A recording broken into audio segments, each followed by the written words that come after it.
नमस्कार, इन खबर में आपका स्वागत है। मैं विद्याशंकर तिवारी हूं। मोदी 2.0 आने के बाद एक बड़ा सवाल ये उभर रहा है कि इसमें नंबर 2 कौन है। प्रधानमंत्री नरेंद्र मोदी ने जो पहली कैबिनेट की बैठक की, उसमें एक तरफ अमित शाह बैठे हुए थे और दूसरी तरफ राजनाथ सिंह, एक गृह मंत्री हैं और दूसरे रक्षा मंत्री। अब उसके बाद से सवाल ये उभर रहा है कि जब गृह मंत्री का चार्ज अमित शाह के पास चला गया तो क्या नंबर 2 अमित शाह हैं या पूर्व की भांति पहले कार्यकाल की तरह राजनाथ सिंह ही नंबर 2 हैं।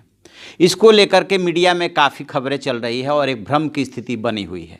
तो मैं थोड़ा सा आपको इतिहास के आईने में झांकने की कोशिश करूंगा कि इतिहास में ऐसा क्या रहा है, कब कौन गृह मंत्री रहा और नंबर 2 रहा, क्या इसके कोई पैरामीटर्स हैं, कैसे ये संचालित होता है, क्या इसके नियम कानून है।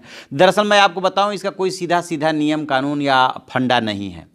यदि आपको EPA 1 और EPA 2 को याद दिलाऊं तो प्रणब मुखर्जी ने रक्षा मंत्री के रूप में शपथ ली थी दूसरे नंबर पे, और जब दूसरा EPA 2 आया तब उन्होंने वित्त मंत्री के रूप में शपथ ली थी और वही नंबर 2 थे। लेकिन जब वाजपेयी जी के शासनकाल याद करेंगे तो लाल कृष्ण आडवाणी गृह मंत्री हुआ करते थे, जो कि बाद में डिप्टी प्राइम मिनिस्टर हो गए, तो नंबर 2 वो थे। तो दरअसल अपने देश में जो परंपरा रही है वो ये रही है कि प्रधानमंत्री के बाद गृह मंत्री ही नंबर 2 माना जाता है, लेकिन इसका कोई सीधा सीधा सा नियम कानून नहीं है या परंपरा भी नहीं है। कई बार परंपराएं टूटती भी है।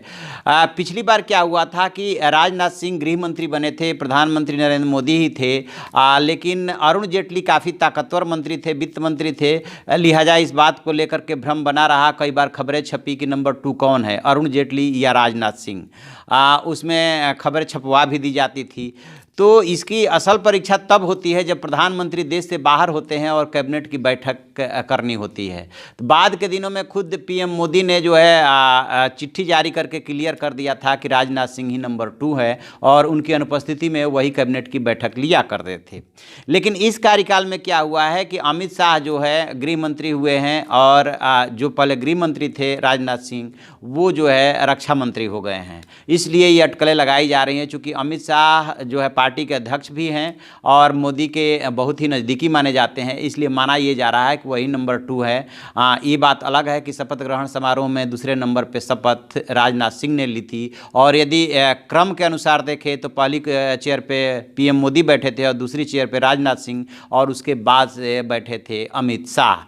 तो जहाँ तक लग रहा है कि औपचारिक रूप से नंबर 2 जो है राजनाथ सिंह ही है। बेशक वो रक्षा मंत्री हैं, CCS में रक्षा मंत्री होता है, विदेश मंत्री होता है, गृह मंत्री होता है और वित्त मंत्री होता है। प्रधानमंत्री तो होता ही, वो तो चेयर करता ही है।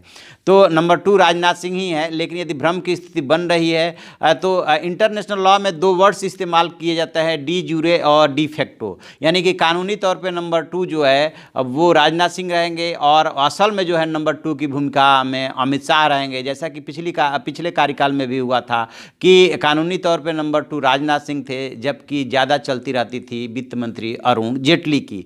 तो कुछ इस तरह की व्यवस्था है। अब देखते हैं कि आगे और जब कैबिनेट की बैठक होती है या प्रधानमंत्री जब देश से बाहर जाते हैं तब चेयर कौन करता है, या प्रधानमंत्री नरेंद्र मोदी को इस ऊहापोह और भ्रम की स्थिति को पिछली बार की तरह क्लियर करने के लिए कोई चिट्ठी जारी करनी पड़ती है, कोई सर्कुलर जारी करना पड़ता है ताकि ये भ्रम की स्थिति दूर हो सके। बेशक नंबर 2 कोई भी घोषित हो, लेकिन एक बात तय है कि वास्तविक रूप से, यानी कि आप कह सकते हैं कि व्यवहारिक रूप से PM मोदी के बाद अमित शाह ही हैं, क्योंकि दोनों की ट्यूनिंग बहुत अच्छी है और अब वो गृह मंत्री की कुर्सी पे है। गृह मंत्री के रूप में उन्हें बहुत सारे टफ डिसीजन करने हैं। संभवतः यही सोच करके PM मोदी उनको ले आए हैं, चाहे वो धारा 370 का मसला हो, चाहे 35A का मसला हो, चाहे नक्सलियों से निपटने का मसला हो, चाहे NRC का मसला हो। बहुत सारे डिसीजन करने हैं उनको गृह मंत्री के रूप में, और ये तभी संभव है जब दोनों के बीच में ट्यूनिंग अच्छी हो। देखते हैं आगे क्या होता है। जो भी इसमें और डेवलपमेंट होगा वो हम आपको बताते रहेंगे। आप बने रहिए हमारे साथ, देखते रहिए हमारा डिजिटल चैनल इन खबर। Thank you.